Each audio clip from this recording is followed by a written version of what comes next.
Бәріңе сәлем, сендермен бірге мен. Бүгін бізде алданып қалма рубрикасының тағы бір сериясы. Соңғы кездері жаты көп шығып кетті. Егер сіздерге осы рубрика ұнаса, онда комментарийге жазып кетіңіздер. Мен естественно бәрін қарайтын боламын.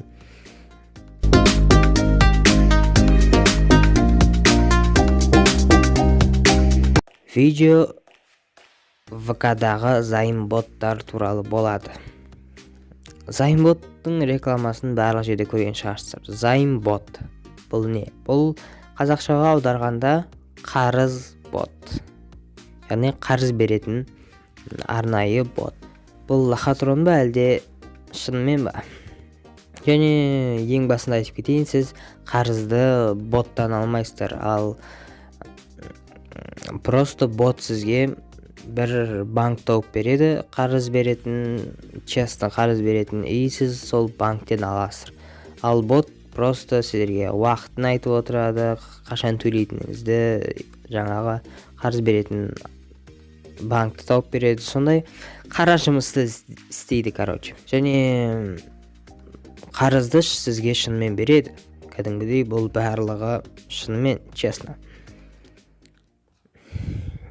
Және сіздер қарызды қайтармауларыңызға да болады, бірақ бұндай кездерде сіздерге уже процент қосыла бастайды, ал қарыздың суммасы өседі. И соңында сотқа дейін бұл жағдай баруы мүмкін. Сондықтан олармен ереже бойынша ойнау керек. Себебі бостандықтарыңыздан айырылып қалуларыңызға да болады. Және осындай боттармен қолданбас бұрын тексеріп алыңыздар. Қанша подписчик бар, қандай отзывтар бар.